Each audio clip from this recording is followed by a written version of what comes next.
Right. දැන් මං කියපු එක තේරෙන්නේ නැති කියලා මං හිතනවා. රිසල්ට් එක තේරුණාද? ඔව් අර රයිට්. නිපුණ එක තේරුණාද?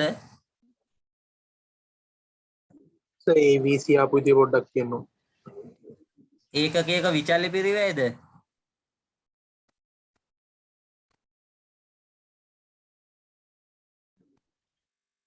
ABC එකට.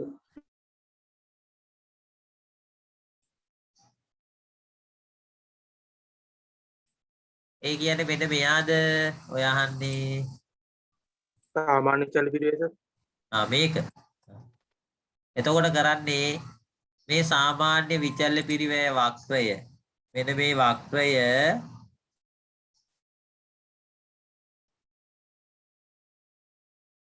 ඔන්න ඔය වක්‍රය දැන් අපි ප්‍රශ්නෙන් අහන්නේ නිමැවුම් මේකක 60නේ. එතකොට මේ නිමැවුම් මේකක 60ේදී විචල්්‍ය පිරිවැය ඒකකයක විචල්්‍ය පිරිවැය හොයන්න නම් මේ නිමැවුම් මේකක 60 කෙලින් ඒ වක්‍රයට එන්න. ABC වක්‍රය මතට එන්න. හැබැයි නිමැවුම් මේකක 60 කෙලින්. ඇවිල්ලා ඒ වක්‍රය මත ඉඳන් දැන් යන්න ඕනේ රුපියල් අගය පෙන්නුම් කරන අක්ෂයට. දැන් අපිට පේනවා මේ නිමැවුම් මේකක 60ේදී ඒකකයක විචල්්‍ය පිරිවැය කීයද කියලා. මෙන්න මේ අගයි.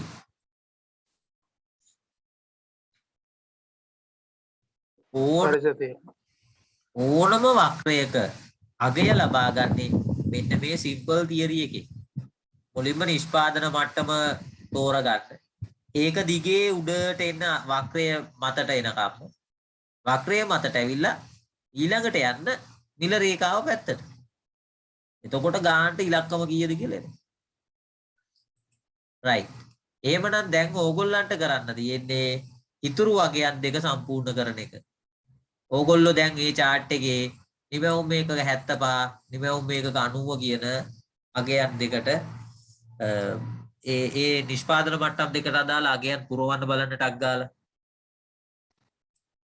75යි 90යි chart එකේ පුරවන්න. 75 නෑනේ කියන්නේ මිල රේඛා. කොහොමද ඒක ඔය? ඔය දැන් කල්පනා කරන්න ඕනේ. දැන් Tamanට පුළුවන් වෙන්න ඕනේ දෙයක් දැන් චුට්ටක් බලමු අපි. ඕකේ පොඩි මොලෙන් ගහන්න තියෙන ගේමක් තියෙන්නේ. පොඩ්ඩක් බලන්න මොනවා හරි උත්තර තියෙනවද කියලා. ඒ කියන්නේ අහලින් පහලින් යන උත්තර ටිකක් ඇතිනේ මොනවා හරි. ඔක්කොම ඒ කියන්නේ ඔක්කොම උත්තර නැති වුණාට උත්තර දෙක තුනක් හරි තියෙනවනේ අපිට පේන. ඒව දාලා බලන්න මොකක් හරි එනවද කියලා උත්තරයක්. පොඩ්ඩක් කල්පනා කරලා කරන්න බලන්න.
රයිට් තිසල් හැදුවද? ඒ වගේ අයනම් නිමවුම එකක 75 දී දකින්නේ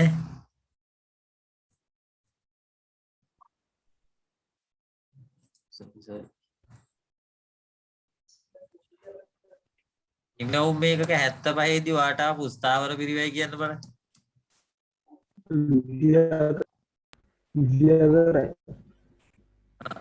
හරි. නිමවුම එකක 90 දී කීයද?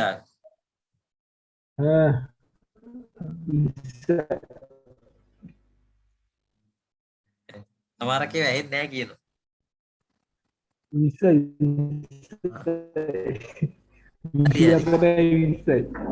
හරි හරි. රයිට් දැන් කාටද නිපුණට තේරුණාද තිසල් කියපු උත්තරේ ආපු විදිය? නේද? හරි. එතකොට අහගන්න ඕනේ. ඉරෝෂුත් පොඩ්ඩක් අහගන්න. දැන් මේ බලන්න දැන් නිමවුම එකක 75 ගැනනේ කතා වෙන්නේ. එතකොට අපි නිමවුම එකක 75 ගැන කතා වෙනවා නම් අපි එන්න ඕනේ කෙලින්ම නිමවුම එකක 75ට.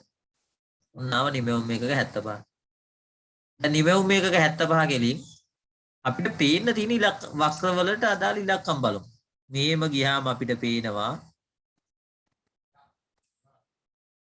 ඒකකයක විචල්්‍ය පිරිවැය වක්‍රය කැපෙනවා. නේද? එතකොට අපි ඒකකයක විචල්්‍ය පිරිවැය වක්‍රය කැපෙන තැන කෙලින් මෙහෙම ආවම අපිට පේනවා ඒකේ රුපියල් අගය පේන්නේ නැහැ. එහෙනම් නිමවුම එකක 75 දී ඒකකයක විචල්්‍ය පිරිවැය කීයද කියලා හොයන්න බෑ. හරිද? හැබැයි නිමවුම එකක 75 කෙලින් අපි ඉහළට ගමන් කරාම අපිට AC වක්‍රය, ඒ කියන්නේ ඒකකයක මුළු පිරිවැය වක්‍රය හරහා අපිට පුළුවන් අන්න ඒකේ අගය හොයාගන්න. නේද? එතකොට නිමවුම එකක 75 දී ඒකකයක විචල්්‍ය පිරිවැය අපිට හරියටම ඉලක්කම හොයාගන්න බැරි වුණාට නිමවුම එකක 75 දී ඒකකයක මුළු පිරිවැය කීයද කියලා හොයන්න පුළුවන්. එතකොට අපි කරන්නේ පුතේ මෙන්න මේ විදිහට නිමවුම එකක 75 දී මේ දාලා තියෙන්නේ මම. නිමවුම එකක 75 දී මුළු පිරිවැය කීයද කියලා දාගන්න. දැන් නිපුණට ඒක තේරුණාද? ඔව්. ඉරෝෂ්ට තේරුණාද ඒක?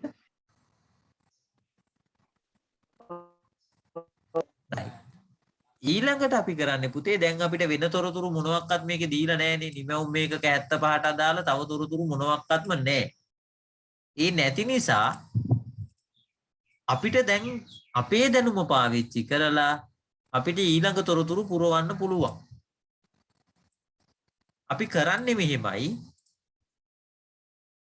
අපි කරන්නේ මේ පළවෙනි අවස්ථාවේ අපිට දීලා තියෙන තොරතුරු පාවිච්චි කරලා අපි දැන් තව අලුත් තොරතුරක් හදාගන්න. බලන්න මේ පළවෙනි අවස්ථාවේ අපිට දෙනවා ඒකකයක ස්ථාවර පිරිවැය කීයද කියලා. ඉතින් දෙනවා නෙමෙයි අපි ඒක හොයා ගන්නවා. එතකොට මේ වක්‍රය හරහා දැන් ඕගොල්ලන්ගේ ඔය පොතේ තියෙන වක්‍රය දිහා බැලුවාම ඕගොල්ලන්ට මේ වක්‍රය බැලුවොත් ඕගොල්ලන්ට පේනවා මේ වක්‍රයේ කොහේ හරි තැනකදී පුතා හරියටම AC සහ ABC වක්‍ර අතර පරතරය දෙනවමයි. ඒක දෙන්න හේතුව තමයි අනිවාර්යයෙන්ම විභාගේ ගාන හදන්න නම් ඒකකයක ස්ථාවර පිරිවැය කොහේ හරි තැනකදී පෙන්눔 කරලා යුතුයමයි. එතකොට දැන් අපිට පේනවා ඒකකයක ස්ථාවර පිරිවැය එක්ක නිමවුම එකක 60 දී දෙන්න පුළුවන්. එක්ක 75 දී දෙන්න පුළුවන්. නැත්නම් 90 දී දෙන්න පුළුවන්. මේ මොන යම් හෝ නිෂ්පාදන මට්ටමකදී ඒකකයක ස්ථාවර පිරිවැය කීයද කියලා ඒගොල්ලෝ ව්‍යංගාර්ථයෙන් හරි පෙන්නනවා. ඒ දුන්නට පස්සේ එක තැනකදී හරි මේ තොරතුරු දීලා තිබුණොත් එතනින් පස්සේ අපිට ආයේ ඒ තොරතුරු ඕනේ නැහැ. ඒ කියන්නේ ඒකකයක ස්ථාවර පිරිවැය එක තැනකදී අපිට හොයාගන්න පුළුවන් වුණොත් ඊට පස්සේ අපිට තනිවම ඒ කියන්නේ මැනුවල් කරනවා කියලා අපි කියන්නේ. අපි ගණිතය පාවිච්චි කරලා අපිට ඒක තනියම ඉතුරු ඒවට උත්තර පුරවන්න පුළුවන්.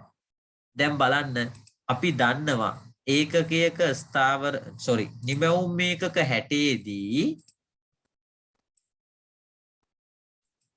නිමැවුම් ඒකක 60දී ඒකකයක ස්ථාවර පිරිවැය වෙන්නේ රුපියල් 30යි.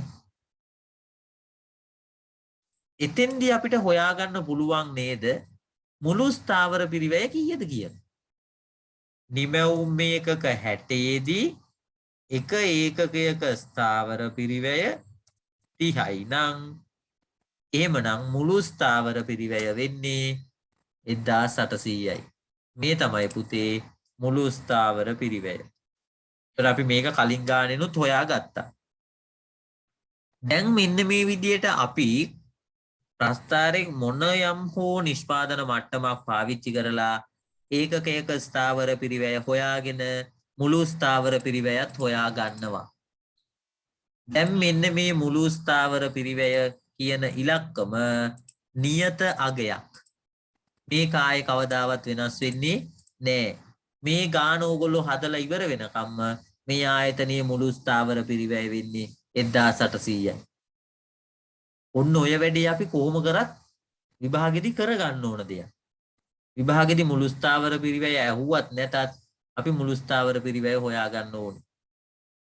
ඊළඟට වැදගත්ම දේ තමයි ඔයාලා මතක තියාගන්න ඕනේ නිෂ්පාදන මට්ටම කොච්චර වෙනස් වුණත් 60ද 75ද 90ද 100ද 500ද කියන එක අදාළ නෑ. නිෂ්පාදන මට්ටම කොච්චර වෙනස් වුණත් මුළු ස්ථාවර පිරිවැය වෙනස් වෙන්නේ නෑ. මේ ආයතනයේ මුළු ස්ථාවර පිරිවැය 1800 නම් පුතා නිෂ්පාදන මට්ටම 60 දිත් මුළු ස්ථාවර පිරිවැය 1800යි.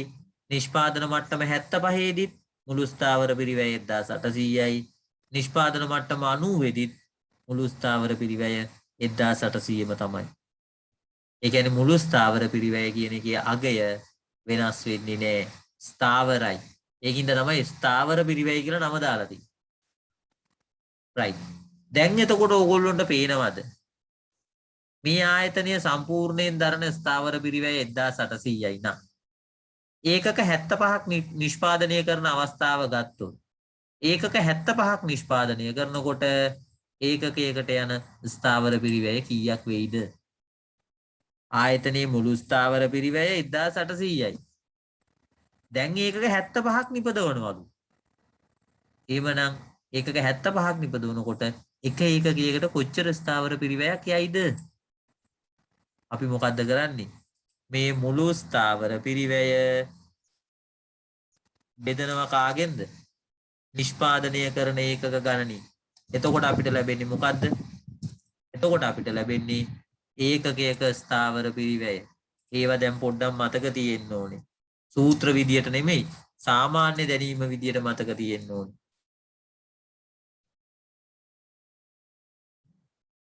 ඔන්න ඔය විදියට සාමාන්‍ය දැනීම මතකයක් තියෙන්න ඕනේ. මුළු ස්ථාවර පිරිවැය 1800යි. ඒකක 75ක් නිපදවන අවස්ථාවේදී එක ඒකකයකට කොච්චර වියදමක් යනවද? එතකොට අපි කරන්නේ මොකද්ද? මේ මුළු ස්ථාවර පිරිවැය 1800 බෙදනවා නිෂ්පාදනය කරන ඒකක ගණනින්. මේ අවස්ථාවේ නිෂ්පාදනය කරන්නේ 75යි. ඒ නිසා අපි 75න් බෙදනවා. අන්න එතකොට අපිට පේනවා නිෂ්පාදන ඒකක 75දී එක ඒකකයක් සඳහා දරන ස්ථාවර පිරිවැය රුපියල් 24ක් වෙනවා. දැන් බලන්න මේක ප්‍රස්ථාරයේ අපිට දීලා තිබ්බත් එකයි නැතත් එකයි. අපිට දැන් මුළු ස්ථාවර පිරිවැයදී අපි හොයාගත්තු නිසා දැන් ඉතින් ඒකකයක ස්ථාවර පිරිවැය අපිට දිගටම හොයාගෙන යන්න පුළුවන්. right. නිපුණට ඒක තේරුණාද? ඔව් සර් තේරුණා. right. ඊරෝෂ්ට තේරුණාද මං මේ ගාන හදපු විදිය? තේරුණා. හරි. දැන් ඊළඟට ඕගොල්ලොන්ට බලන්න. මෙතන ඒකකයක මුළු පිරිවැයක් දීලා තිනවනම් මෙතන ඒකකයක ස්ථාවර පිරිවැයක් දීලා තිනවනම් දැන් ඒකකයක විචල්්‍ය පිරිවැය කීයද? මෙතනින් කියනවා ඒකකයක් හදන්න යන සම්පූර්ණ වියදමම රුපියල් 90යි. සම්පූර්ණ වියදමම රුපියල් 90යි. ඒකෙන් 24ක් ස්ථාවර පිරිවැය සඳහාලු දරන්නේ. එහෙම නැති විචල්්‍ය පිරිවැයට තව කීයක් යනවද? අපි දන්නවා ස්ථාවර පිරිවැයනුයි විචල්්‍ය පිරිවැයනුයි දෙකේ එකතුවෙන් තමයි මුළු පිරිවැය හැදෙන්නේ. ඒතර ඒකකයක මුළු පිරිවැය හැදෙන්නේ තේමයි. මෙතන තියෙන ඒකකයක විචල්්‍ය පිරිවැයයි මෙතන තියෙන ඒකකයක ස්ථාවර පිරිවැයයි දෙකම එකතු කරලා තමයි මේ ඒකකයක මුළු පිරිවැය හැදෙන්නේ. එතකොට අපි මොකද කරන්නේ? ඒකකයක මුළු පිරිවැයෙන් අඩු කරනවා ඒකකයක ස්ථාවර පිරිවැය. එතකොට අපිට එනවා ඒකකයක විචල්්‍ය පිරිවැය. අන්න එතකොට අපිට පේනවා නිමැවුම් මේකක 75 දී ඒකකයක විචල්්‍ය පිරිවැය වෙන්නේ රුපියල් 66යි. දැන් බලන්න ඕගොල්ලන්ගේ ප්‍රස්ථාරයට ගිහිල්ලා ඒකේ කොහෙවත් පේන්නේ නැහනේ ඒකකයක විචල්්‍ය පිරිවැය රුපියල් 66 නේද? ඒකට මේ 66 ප්‍රස්ථාරයෙන් පේන්නේ නැති වුණාට මෙන්න මේ විදියට අපිට තාර්කිකව ඒ උත්තරේ ගන්න පුළුවන්. ප්‍රස්ථාරයෙන් පෙන්නුවත් එකයි නැතත් එකයි මේ 66 කියන්නේ නිවැරදිම පිළිතුරු.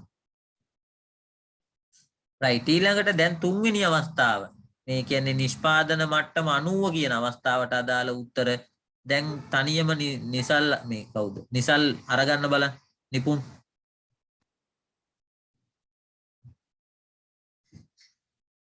නිපුන් මට කියන්න නිෂ්පාදන මට්ටම 90 දී ඒකකයක පිරිවැය, ඒකකයක ස්ථාවර පිරිවැය සහ ඒකකයක විචල්්‍ය පිරිවැය. හොඳයි.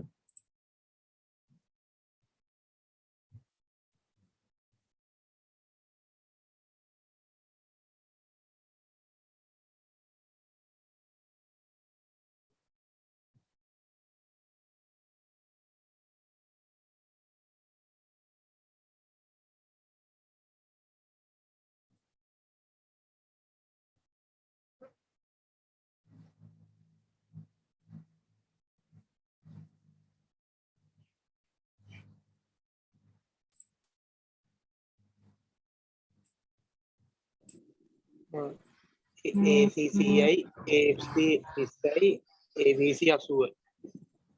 රයිට්. ඊළොස්ට ඔය උත්තරේ ආවද? ඔව් සර්. රයිට්. හරි. එතකොට එහෙමනම් ඔන්න අපිට පේනවා මෙතනදී උත්තරේ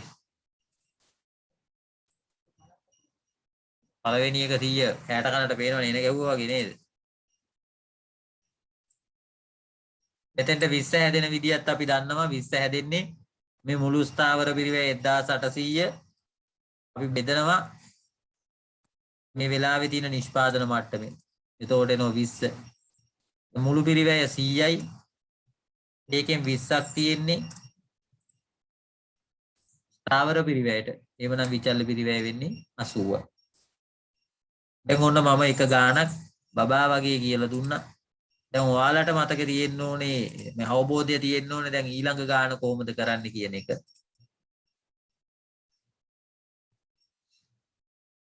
දැන් අපි බලමු මේකේ ඊළඟ කොටස. ඊ කියන ප්‍රශ්නය. භාණ්ඩයේ වෙළඳපොළ මිල රුපියල් 120ක් නම් අර සමතුලිත නිමැවුම් මට්ටම කීයද කියලා අහන්නේ. ඒ කියන්නේ ප්‍රශස්ත නිමැවුම් මට්ටම කීයද කියලා.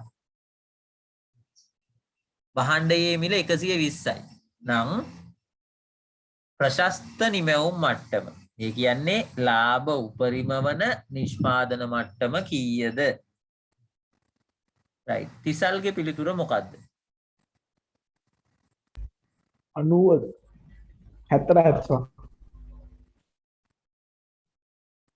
රයිට්. නිපුණගේ උත්තරේ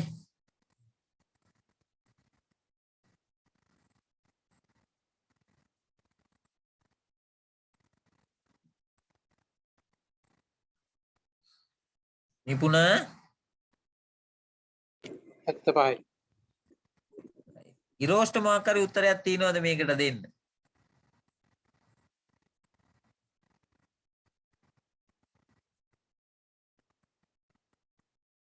ඉරෝෂ්ටත් උත්තරයක් තියෙනවා නම් කියන්න බලන්න.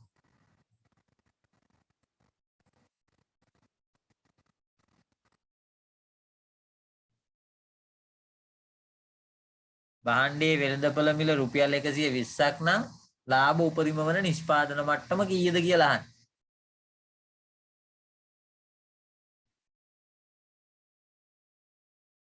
එන්නේ නැද්ද? ඉරෝෂ් උත්තරයක් නැද්ද? right. ඔන්න බලා ගන්න මං මුලින්ම මේ තොරතුරු ප්‍රස්ථාරේ මාක් කරනවා. මෙතන කියනවා බහණ්ඩේ මිල දැන් රුපියල් 120යි. right. මුලින්ම ඉතින් මිල රේඛාව අඳිනවා. මේ තියෙන්නේ මිල 120. මෙන්න මිල 120 ගෙලින් මං අඳිනවා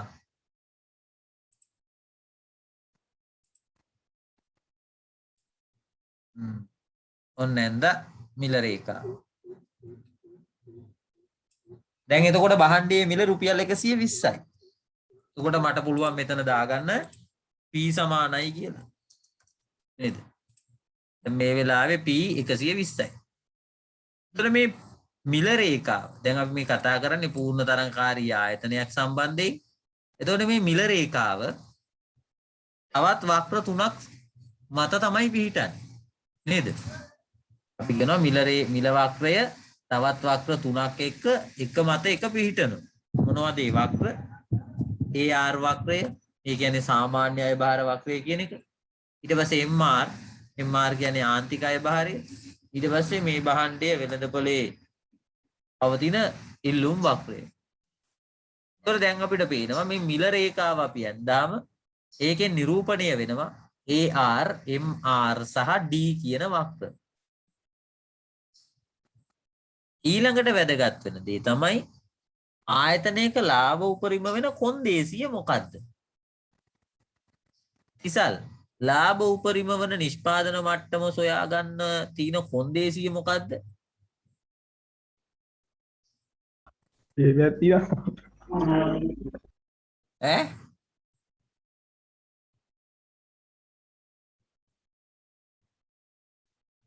ලාභ උපරිම වන නිෂ්පාදන මට්ටම තෝරගන්න තියෙන කොන්දේසිය මොකක්ද? කොන්දේසි දෙකක් තියෙනවා. නමුත් අපි බහුතරයක් පාවිච්චි කරන්නේ එක කොන්දේසියක් විතරයි. අනිත් කොන්දේසියත් මතක තියෙන්න ඕන. ලාභ උපරිම වන නිෂ්පාදන මට්ටම. නැත්නම් ලාභ උපරිමේ තියෙන කොන්දේසිය මොකක්ද? කෙටියෙන්ම කිව්වොත්. පතුරු යනකම් මේ ප්‍රශ්නේ මම ඒ වක්‍ර හතරක් යනද ප්‍රස්ථාර හතරක් ඔය හතරෙදිම පතුරු යනකම් මම ඒක කිව්වා. මේවා ආයෙ ලියන්න වෙන එකටත් හරි දුකයි. ලාභ උපරිම වෙන නිෂ්පාදන මට්ටමක් ඇති වෙන්න නම් ඒ ආයතනයේ නිෂ්පාදනය කෙරෙන්න ඕනේ. MCMR සමාන වෙන මට්ටමේදී. ආයතනයේ ආන්තික පිරිවැය ඒ ආයතනයේ ආන්තික අයභාරයට සමාන වන නිෂ්පාදන මට්ටම තමයි ඒ ආයතනයේ ලාභ උපරිම වන නිෂ්පාදන මට්ටම වෙන්නේ. ඔක තමයි ප්‍රධාන කොන්දේසිය. ඕකේ ඊළඟ කොන්දේසිය තමයි අපි කියනවා MC වක්‍රය ඒ වෙලාවේදී ඉහළට ගමන් කරමින් තියෙන්න ඕනි කියලා. ඒ කියන්නේ මේ MCMR සමාන වෙන අවස්ථාවේදී MC වක්‍රය දිහා බැලුවොත් ඒ වක්‍රය උඩට ගමන් කරන්න ඕනේ. පහළට ගමන් කරමින් තියලා හරියන්නේ නැහැ. ඔය තමයි කොන්දේසි දෙක. ඒ කොන්දේසි දෙක සම්පූර්ණ වෙන නිෂ්පාදන මට්ටම මෙතෙන්දී හොයන්න ඕනේ. දැන් මේ ගානේ අපිට පේනවා මේ තියෙන MC මේ තියෙන MR මේ දෙන්න සමාන වෙන නිෂ්පාදන මට්ටම හොයන්න ඕනේ. බලන්න MR වක්‍රය MC වක්‍රය ඡේදනය කරන තැන. එතනදී තමයි මේ දෙන්න සමාන වෙනෝ කියලා කියන්නේ. වක්‍ර දෙකක් එකකට එකක් ඡේදනය වෙනවා නම් එතෙන්දී මේ දෙන්න සමානයි. මෙන්න තියෙනවා MCMR සමාන වෙන තැන. MCMR සමාන වෙන නිෂ්පාදන මට්ටම තමයි ආයතනයේ ලාභ උපරිම කරන නිෂ්පාදන මට්ටම වෙන්නේ. නැත්නම් අපි කියනවා ප්‍රශස්ත නිෂ්පාදන මට්ටම.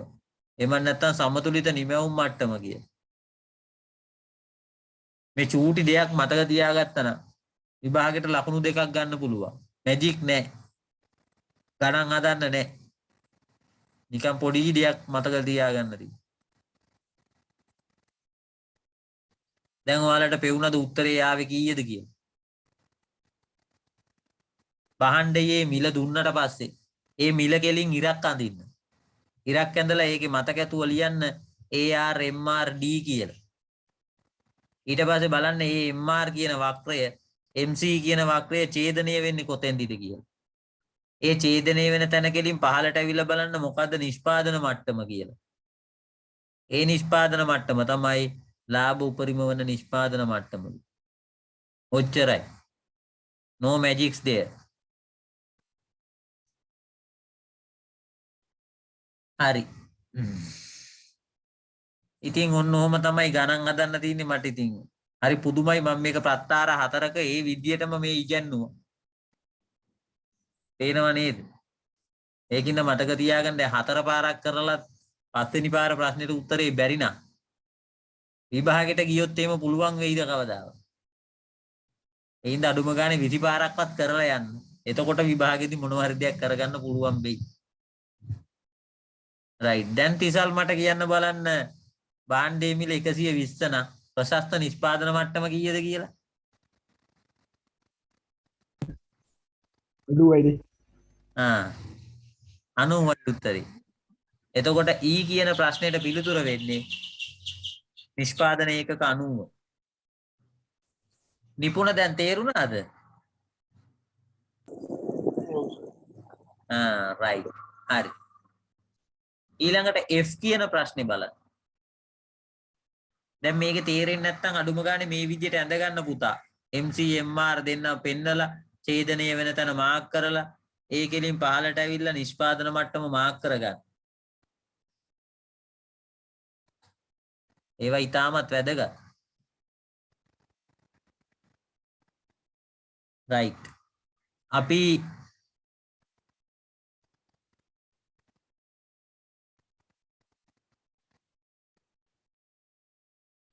ඊළඟ ප්‍රශ්නෙට යන්න. F කියන ප්‍රශ්නය. මෙන්න මේ ප්‍රශ්නේ. දැන් මේ භාණ්ඩයේ මිල 120ක් කියන අවස්ථාව තමයි තාම කතා කරන්නේ. ඒ වෙලාවේදී උපයන ලාභය කොච්චරද කියලා තමයි අහන්නේ. භාණ්ඩයේ මිල 120යි නම් උපයන ලාභය. අපි දන්නවනේ ලාභය හොයන්නේ කොහොමද? භාණ්ඩයේ විකුණන මිලයි භාණ්ඩේ හදන්න යන පිරිවැය අතර වෙනසයි. නේද? රුපියල් 50ට හදලා 60ට වික්කොත් රුපියල් 10ක් ලාභයි. 100ට හදලා 200ට වික්කොත් රුපියල් 100ක් ලාභයි. ඉතින් මේ වගේ භාණ්ඩය හදන්න යන පිරිවැය හොයා ගන්න ඕනේ, විකුණන මිල හොයා ගන්න ඕනේ. එතකොට අපිට ඒකක ලාභය හොයන්න පුළුවන්. දැන් මෙතන මිල දීලා තියෙනවා. දැන් භාණ්ඩයේ මිල 120යි. එතකොට භාණ්ඩයේ මිල 120 නම් ඒ භාණ්ඩය හදන්න කොච්චර පිරිවැයක් යනවද කියලා පළවෙනියට බලන්න ඕනේ. දැන් වැදගත්ම දේ තමයි මිල රුපියල් 120 දී භාණ්ඩ ඒකක කීයක් හදනවද කියලා හොයා ගන්න ඕනේ පළවෙනියට. දැන් අපිට පේනවා භාණ්ඩයේ මිල 120 නම් අපි ආයතනය නිමැවුම් ඒකක 90ක් නිෂ්පාදනය කරනවා. නේද? භාණ්ඩය 120ක් නම් විකිනෙන මිල භාණ්ඩ ඒකක 90ක් හදනවා. දැන් මෙන්න මේ ඒකක 90ක් හදනකොට එක ඒකකයකට කොච්චර වියදමක් යනවද කියලා තමයි බලන්න ඕනේ. භාණ්ඩේ විකුණන්නේ 120ට. හැබැයි මේ ඒකක 90 හදනකොට එක ඒකකයකට කොච්චරක් යනවද කියලා බලන්න ඕනේ. එක ඒකකයකට යන පිරිවැය පෙන්වන්නේ මෙන්න මෙයාගේ. එක ඒකකයකට යන මුළු පිරිවැය තමයි අපිට හොයන්න ඕනේ. එතකොට අන්න අපිට පේනවා භාණ්ඩ ඒකක 90ක් හදනකොට එක ඒකකයක් සඳහා අපි දරනවා රුපියල් කීයක වියදමක්ද? රුපියල් 100ක වියදමක්. අන්න එතකොට ඕගොල්ලන්ට මෙතන ඕනනම් ලියා ගන්න පුළුවන් මේ තියෙන්නේ ඒකකයක පිරිවැය AC. කවුද මේ ඉන්නේ? භාණ්ඩයේ මිල 120 දී මේ ආයතනය ඒකක 90ක් නිෂ්පාදනය කරනවා. ඒකක 90ක් නිෂ්පාදනය කරනකොට එක ඒකකයක් සඳහා රුපියල් 100ක වියදමක් දරනවා. දැන් ඔයාලට පේනව නේද? එක ඒකකයකට කොයි තරම් ලාභයක් තියෙනවද මේ ආයතනයේට? 100ට හදලා 120ට දෙනවා. එතකොට එක ඒකකයක ලාභය රුපියල් 20යි. එකකට රුපියල් 20ක ලාභයක් තියෙනවා. මේ ප්‍රශ්නේ ඇත්තටම පුතේ මේ භාණ්ඩය වික්කහම හම්බ වෙන මුළු ලාභය තමයි අහන්නේ. එක ඒකකයකට 20ක් හම්බ වෙනවා. ඒ වගේ ඒකක කොච්චරක් විකුණනවද? 90ක් විකුණනවා. එතකොට අපි මෙතන ලාභය ගණනය කරනකොට මෙන්න මේ විදිහට ලියත හැකියි. එක ඒකකයකට 20ක් හම්බ වෙනවා කියලා අපි කියනවානේ. ඒක අපිට ලියන්න පුළුවන්නේ මෙන්න මේ විදිහට නේද? එක ඒකකයකට 20ක් හම්බ වෙනවා. මේ විදිහටනේ අපි හොයාගත්තේ ඒක. භාණ්ඩයේ මිලෙන් හදන්න ගිය පිරිවැය අඩු කරා. ඔන්න එතකොට එක ඒකකයකට ලැබිච්ච ලාභය අපිට හොයාගන්න පුළුවන්. ඊට පස්සේ ඕක වැඩි කරනවා අපි විකුණන ඒකක ගණනින්. එතකොට තමයි අපිට සම්පූර්ණ ලාභය හොයන්න පුළුවන්. ඒකකයකට රුපියල් 20ක ලාභයක් තියෙනවා. ඒ වගේ ඒකක 90කටම අපිට කොච්චරක් ලාභයිද?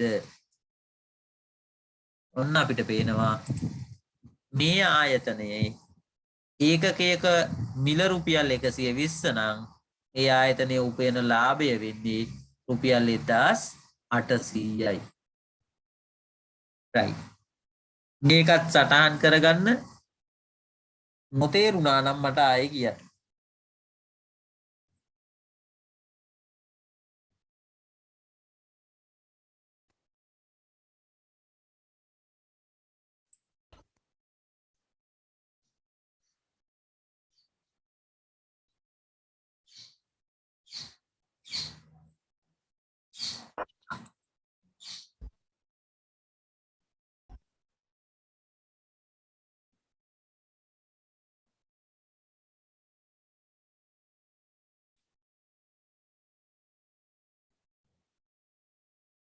විසල් එක තේරුණාද? පූජාරිය. නිපුණ ඔව් සර්. නිරෝෂ් ඔයාලට තේරුණාද? තේරුණා. right. එහෙමනම් ඊළඟ ප්‍රශ්නෙට උත්තරේ ඔයගොල්ලෝ තනියෙන් ලියන්න. මේ G කියන ප්‍රශ්නෙට ඕගොල්ලෝ තනියෙන් උත්තරේ ලියන්න. විනාඩි 2ක් දෙන්නම් ඈ.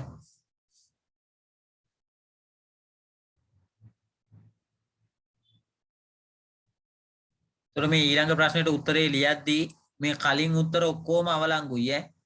මොකද එයා කියනවා භාණ්ඩයේ මිල රුපියල් 90යි කියලා. එතකොට මේ තොරතුරු සියල්ල අයින් වෙන්න ඕන. අයින් වෙලා තමයි අලුතෙන් ඕගොල්ලෝ ප්‍රත්තාරේ සටහන් කරන්න ඕන. දැන් භාණ්ඩයේ මිල රුපියල් 90යි අලුතෙන් එතකොට ප්‍රත්තාරේ 90යි කියලා හිතලා ගාන හදාගෙන යන්න තියෙනවා.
රයිට් තිසල් මට උත්තරේ කියන්න බලන්න.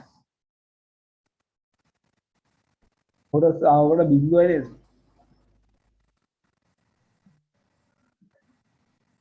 ලාභය. නිපුණ කියන්න බලන්න උත්තරේ කීයද කියලා. බිඳුව. ඉරෝෂ් කීයද උත්තරේ? ආර්ථිකලා දෙස්සනාන්නේ ඔය ලාභය කීයද කියලා අහන්නේ. විනය සර්. හරි මම දැන් කරන්න මොකද මේ සෙෂන් එක නැත්තම් ඉවර වෙනවා. මම ටක් ගාලා ඇඳලා පෙන්නන්නම් හොඳේ. දැන් කියනවා භාණ්ඩයේ මිල රුපියල් 90යි කියලා. කියපු ගම ඕගොල්ලෝ භාණ්ඩයේ මිල මාක් කරගන්න ඕනේ 90 විදියට. ඊට පස්සේ ඒ 90 කෙලින් මිල රේඛාව අඳින්න අපි දන්නවා මිල රේඛාව මත තමයි අනිත් කට්ටියත් ඉන්නේ. කවුද අනිත් කට්ටිය? AR, MR සහ D කියන කට්ටිය. එතකොට අපිට පේනවා දැන් අන්න MR අපිට පේනවා. එතකොට මෙතන MR ඉන්නවා මෙතන MC ඉන්නවා. MR MC සමාන වෙන තැන තමයි නිෂ්පාදන මට්ටම අපි හොයාගන්නේ. නේද? MC MR සමාන වෙන තැන බලන්න. මෙන්න තියෙනවා MC MR සමාන වෙන තැන. දැන් ඒකට අදාළ නිෂ්පාදන මට්ටම තමයි අපි නිපදවන්නේ. ඒකට 75ක් තමයි අපි නිපදවන්නේ. එතකොට මම පොඩි පෙර වැඩක් පෙන්නුවා. ඒකක රුපියල් 90ට නම් භාණ්ඩේ විකුණන්නේ. එතකොට අපි හදන්නේ භාණ්ඩ ඒකක 75යි. බලන්න දැන් මේ භාණ්ඩ ඒකක 75ක් හදනකොට එක ඒකකයක් හදන්න කොච්චර වියදමක් යනවද? මේ තියෙන්නේ එක ඒකකයක් හදන්න යන වියදම පෙන්නන වක්‍රේ.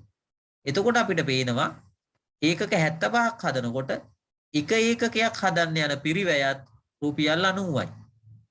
භාණ්ඩේ විකිණෙන්නේ 90ට. එතකොට එකක් රුපියල් 90ට හදලා ඒක රුපියල් 90ටම වික්කහම එකකට ලාභයක් ලැබෙන්නේ නැහැ. එතකොට 75ක් ඒකක 75ක් හදලා වික්කයි කියලා ඒත් ලාභයක් ලැබෙන්නේ නැහැ. එතකොට ලාභය බිඳුව වෙනවා.